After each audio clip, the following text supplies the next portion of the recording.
Today, we'll be discussing the recent FDA approval of the Johnson & Johnson vaccine, followed by a look at the Supreme Court's latest case regarding voting rights. And finally, we are committed to bring you the news, views, and info to go on this episode of the report, Roundtable Discussion. I'm Jorge Flores. I'm Tristan Maglunog. I'm Amanda Mendoza. And I'm Bree Eastlick. And as you can see, we're continuing to practice social distancing and are going to be conducting our episodes via Zoom for the foreseeable future. Although we cannot be together in person, we invite you all to continue to be a part of the discussion. Follow us on Twitter at the report CSUF or on our Titan TV Instagram at Titan TV CSUF to keep in touch with us and view our new content. Additionally, Titan Communications is currently part of CSUF's Titans Give campaign, a full day of giving on Tuesday, March 9th, in support of the Titan community. Help Titan Communications support, mentor, and train the next generation of content creators, filmmakers, and journalists like us. You can visit our page at titansgive.fullerton.edu for more information. Thank you for your support. Starting off with our first story, as new COVID-19 variants continue to spread, there's more pressure on vaccine distribution nationwide, as currently only 7.5% of Americans have been vaccinated. Johnson & Johnson recently reported good news amid the rise of coronavirus cases with the FDA approval and quick shipment of 3.9 million single-dose Janssen vaccines last week. The vaccine has shown a 72% efficacy rate, but health expert Dr. Anthony Fauci advises people not to stress about the efficacy rate and to receive whichever vaccine is available to them, as they are all still highly likely to be effective against the virus. Johnson & Johnson has also spent time in South Africa testing against the troubling coronavirus B.1.351 strain. More efforts from the company include their work on a booster to improve the vaccine against such variants of the virus. It has also been reported that they will begin studying the vaccine with children, pregnant women, and immunocompromised people before the end of the year. With this recent news of the J&J vaccine being laid out, everyone, we now have 3 available vaccines that are going to hit the United States market. But when looking at all 3 of these vaccines, it's important not to be daunted by the efficacy rates, because these numbers are very, very interesting to take a look at. They are all still effective against the coronavirus. That's the ground rules. Pfizer and Moderna, they're both at a 92-94% efficacy rate respectively, while we know J&J's 72 to 85% efficacy rate. We have Johnson & Johnson 1 shot, whereas Pfizer and Moderna, those are 2 shots that you have to take. So in essence, at this point with the coronavirus and the pandemic, it's important not to take this as a matter of choosing, but it's a matter of doing. At this point, we're trying to reach this thing called herd immunity. A lot of scientists are predicting that by the end of the summer or towards fall, the goal is to have 75% of the general population to reach this herd immunity. And I believe that's the priority right now. It doesn't matter what vaccine you choose, you just got to do it. We're trying to reach herd immunity. This is the path to get back to normal. So I wanted to hear your thoughts, Amanda, on this whole situation with these 3 vaccines. Well, Tristan, it's important to note that oftentimes many vaccines have lower efficacy rates than the 72% that the Janssen vaccine provides. And in fact, according to Monica Hendrickson, public health administrator for the Aurora County Health Department, said the influenza virus offers about 40 to 60% immunity on a good year. She said, quote, to get to a 95%, even a 65%, that's a home run, end quote. So with this information, if we have a vaccine that could provide 72% efficacy, that's a win essentially. And I think it's important, like Fauci said, just to get the vaccine to help support a community and ensure that people are protected against the coronavirus. So I think we should definitely focus on herd immunity during this time so we can all stay safe. What do you think, Jorge? Totally, Amanda. That's the priority, guys. Reaching that herd immunity. However, what happens with other kind of states like Texas and Mississippi on this lift on the mask mandate? It's so controversial, and I can't believe that we still have people that they saying like, if you just take off your mask, that will be good. I don't find a proper thought about thinking how this is gonna be better for us in the fight against COVID-19. And we know that these governors, they are trying just to push these liberties, but I firmly believe that under this Biden administration, even though it's a federal mandate and they're trying to make this as a whole nation, it could seem like maybe they are taking off our freedom, but I think that's what has been working since day one on this administration. So we need to continue wearing our face masks and to continue trying to prevent this in order for us to get this herd immunity. What do you think, Rick? Yeah, you guys, I actually have some good news. I personally am going to be getting my vaccine just over this weekend. So I'm very excited for that. And I'm going to be listening to Dr. Fauci. When you go in, you aren't going to know what vaccine you're going to get. You're going to show up and they're just going to give it to you. So I'm not going to go in asking for, the Moderna or the Pfizer because it has higher rates. I'm going to be willing to get whatever I want. And I really hope that other people are going to be doing that as well.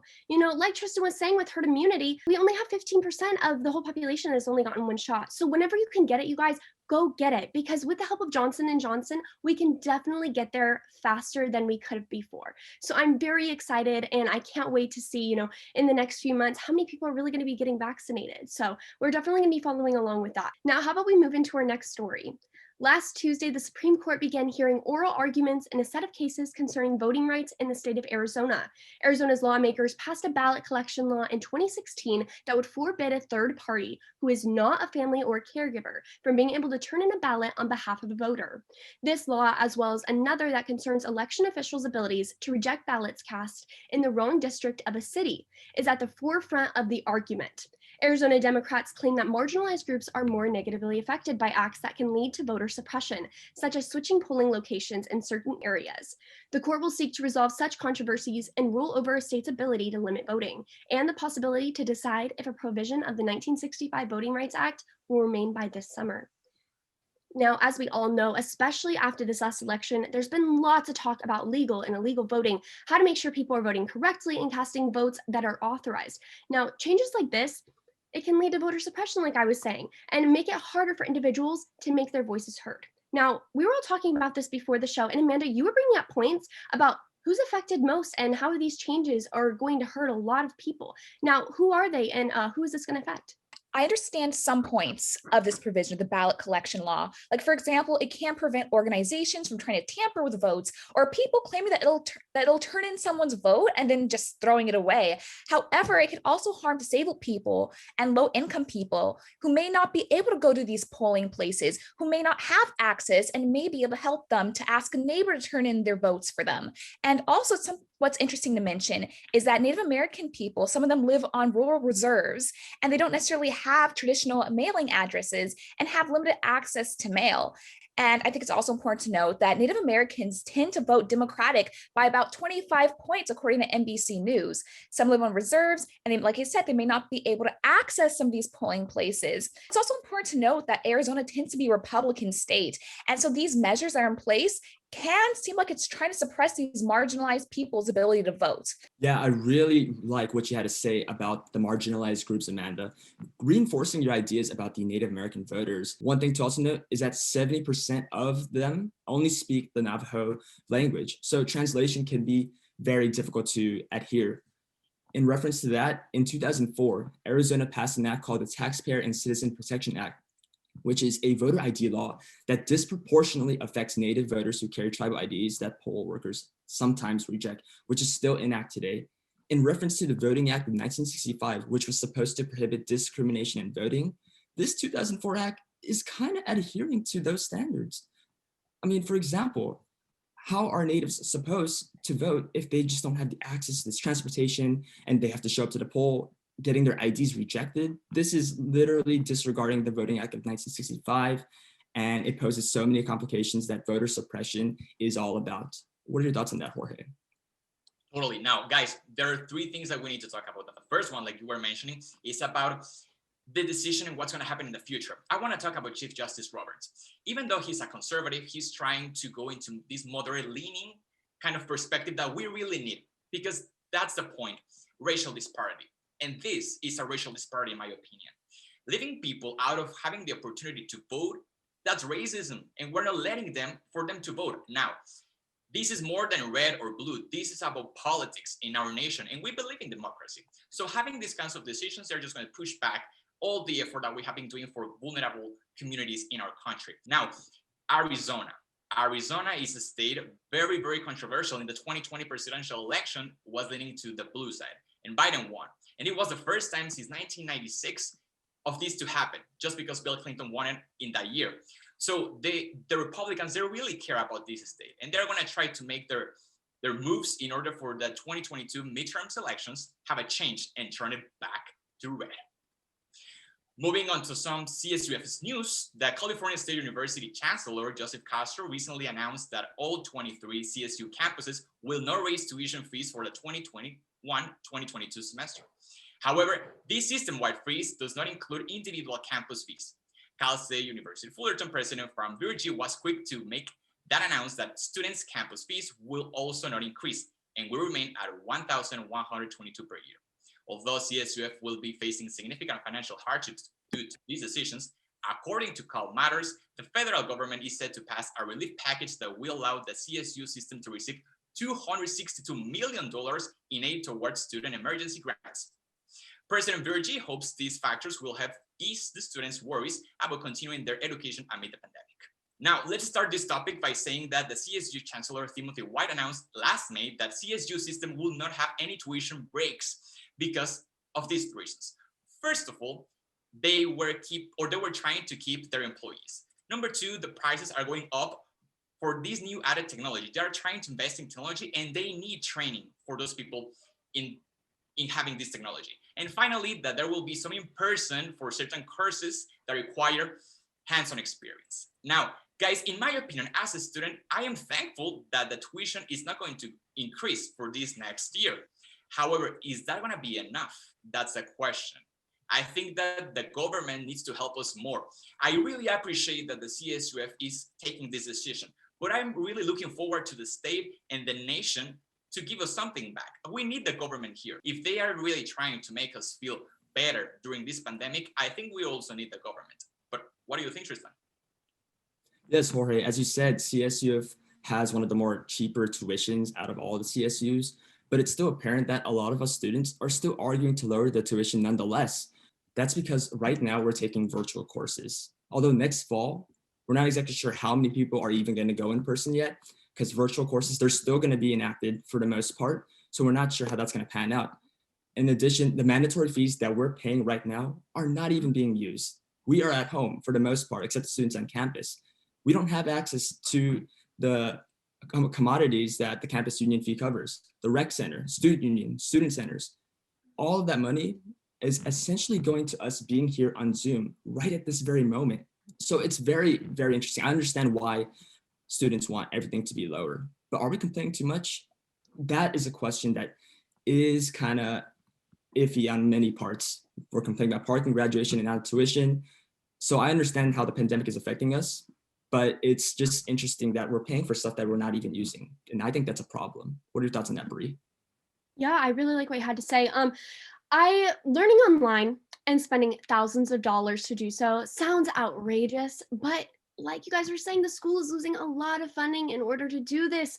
A big income usually comes from parking passes, as an example. The Daily Titan reported that they usually make around $7 million from the thousands of parking permits that we sell. And this spring, they only sold 248 permits, which is only about $70,000. You know, they're losing sales from the cafeteria, from the bookstore not being open. And, you know, we also have the lowest per student funding from the state as well. And so even though we have the most students, with multiple sources of income being lost, it's not surprised that they're not going to be lowering tuition for us. As nice as it might sound, it's just not doable for the school right now. So I'm very happy that CSUF isn't raising the prices because they definitely could do so if they wanted to. Amanda, what do you think? Well, Bree, that's a really interesting point that you made about how much money Cal State Fullerton's losing. In fact, in one of our previous episodes, we talked about the Irvine Center closing. And so we know that CSUF is having a really hard time financially, as we could see from the loss of money from the parking passes and the Irvine campus. However, I do have to admit, it's kind of sad to see that in this day and age, it's considered so normal for us to be happy when the tuition of our university doesn't increase. But considering the fact that we're in a pandemic, I can see why the school is having a really rough time. But it's important to note, kind of like Tristan mentioned about, are we complaining too much? I don't think we are. I think these are legitimate concerns to have during a pandemic when many people are hit hard financially. But let's move on to our next story. So everyone, I want to say happy Women's History Month. All month long, we are highlighting women who have and continue to make a great impact in our society. The first woman we will be celebrating is Golden Globe winner Andra Day. Last Sunday, Andra Day won the Golden Globe for Best Actress in Motion Picture. drama for her breakout role as Billie Holiday in Lee Daniels' film, The United States versus Billie Holiday.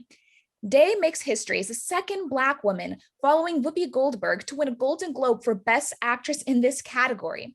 Additionally, Chloe Zhao became the first Asian woman and second overall behind Barbra Streisand to win the Best Director award for her film, Nomadland. Congratulations on these historic wins, Andra and Chloe. So I'm so proud of Andra Day and Chloe Zhao for their win of the Golden Globes. I'm especially happy the Golden Globe winners are becoming more diverse and that we're seeing more women, get these awards. So hopefully their wins open the door for more women who want to pursue the industry. Yeah, these are huge wins, and I'm so happy to see them accept their awards. They were humble and they had such great things to say. And if you haven't seen Zhao's acceptance speech, please go see it. She had a beautiful quote that I really recommend everyone should go watch. Now, congrats to both of these ladies. Like Amanda, what you were saying, this is just the beginning for women being recognized for their work in the movie business, and I can't wait to see what's to come. Yeah, props to these two women for carrying out their roles in these films. What's interesting to know is that Andra Day, first and foremost, she's a singer. And I think you guys know the song Rise Up, right? This was her first major film acting debut. That right there, folks, is very impressive. To stay in your first film and win a Golden Globe for Best Actress as the second Black woman ever, that's amazing for Andra Day. And for Chloe Zhao, it's a huge win for the Asian community. It really is. Obviously, with all the news that's impacting the Asian American community right now, this is just, it pays homage that Asian Americans, they're doing their thing and they deserve as much respect as everyone else. Guys, I want to quote Malala Yousafzai once said, "I raise up my voice, not so that I can shout, but so that those without a voice can be heard. We cannot succeed when half of us are held back." Today, the film industry made a change. And today, the film industry gave a voice for every single person participating in the industry as well. So I'm happy that they congratulate and that they gave this recognition for these women, because these are amazing women doing amazing things right now. So we need to be happy about this. And hopefully we can have more diversity in the next, not only Golden Globe Awards, but for every global awards and recognitions given, not only in this industry, but in the whole world when it comes about giving the passion and giving your job for the best you can in the future. I agree, Jorge. That is a wonderful thing to see. And with that, that's all the time we have today on the Report Roundtable Discussion. Have a safe week, everyone, and stay tuned for more news, views, and info. I'm Amanda Mendoza. I'm Brie Eastlick. I'm Tristan Maglunog. And I'm Jorge Flores. As always, stay fresh, Fullerton.